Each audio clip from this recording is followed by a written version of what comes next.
What's up, Scoopers? Andito tayo ngayon sa Dear Manok sa number 153 Corner Chiano Brothers Street, Cagayan de Oro City, Philippines. Opo, andito tayo sa ating honest food review na series. So mga ka-Scoopers, papasok na kami, no? So ayan yung hallway patungong langit. Charot. Ayan, sa kanilang restaurant. Ayan, nagpili muna ako ng namin makakain. Ayan yung menu nila, no? Tapos, ayan yung main area nila. So, pinili ko dito na side kasi siya, medyo tahimik and hindi masyadong crowded. And by the way, I am not sure kung meron pa silang other branch, no? Kasi sa natatandaan ko, meron din sila sa Gaisano City. Doon ko pinakaunang natikman yung nila, yung manok talaga. So, yung in-order namin mga ka-scooper is only rice na pecho. Tapos, shake. Nag-order kami ng mango shake and buko halo-halo and pansit canton nila. So, when it comes to the presentation, mga ka-scoopers, it wasn't that plated as Instagram worthy, no? Parang simple lang. Para kang kumakain sa Jollibee. Ganun. Hindi siya masyadong appealing sa mata. Pag-usapan naman natin yung taste ng pecho chicken nila na under rice, no? So, masarap nga ba? Lasang bahay or pang-restaurant talaga? Well, I can say na naman siya. Masarap naman siya, no? But, yung pagkasarap niya is parang tama lang. Tapos, meron siyang parang aftertaste na medyo sweet.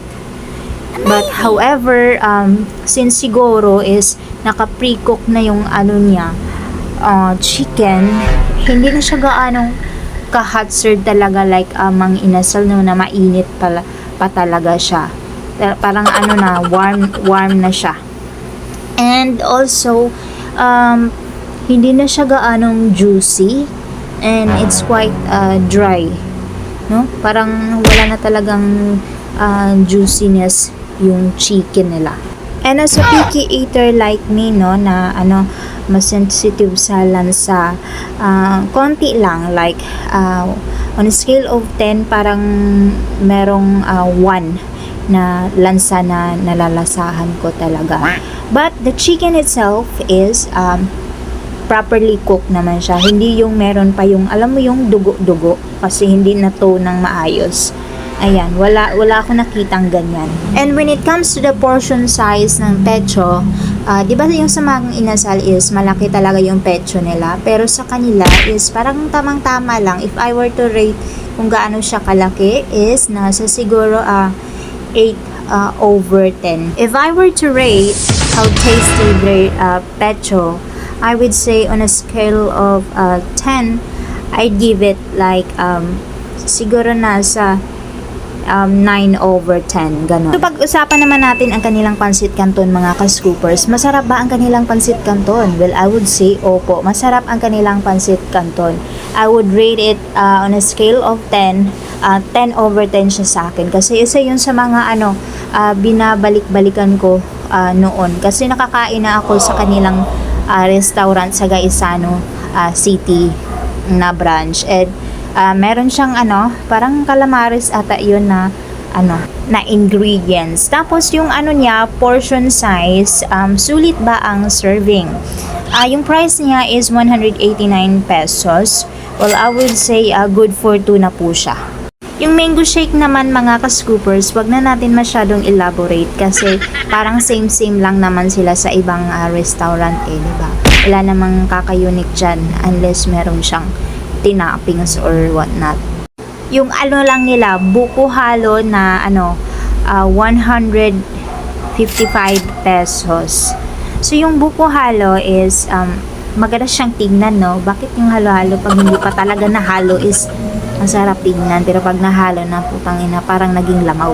Seryosong usapan yung nila, buko halo na 155 pesos. Yung coconut strips nila is parang mature na.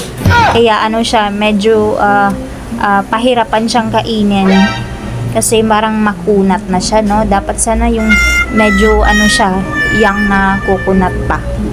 And para siyang naging buko strips na may kunting halo-halo or kasi ang dami talaga ng coconut strips kaysa yung ice at saka anong tawag dun? Yung mga toppings ba. When it comes to the sweetness and creaminess, I would say siguro yung ano niya rate is nasa 9/10. But overall, the buko halo is siguro nasa 8/10.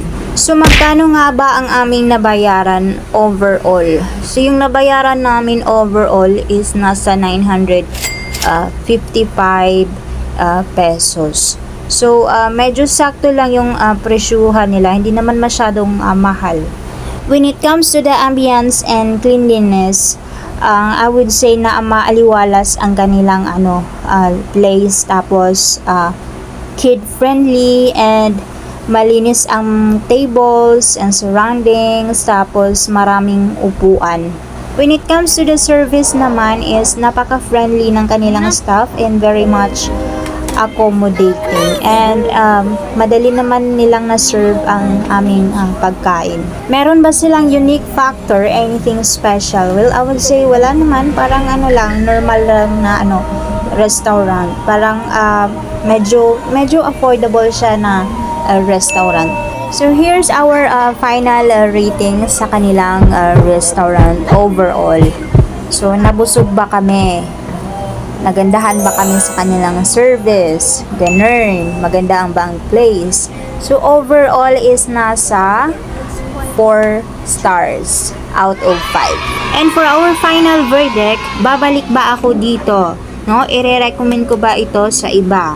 Ang sagot ay hindi ako babalik, but ire-recommend ko siya sa iba. Kasi naman parang affordable lang naman yung nila, presyohan. At saka yung sa lasa, medyo okay na din.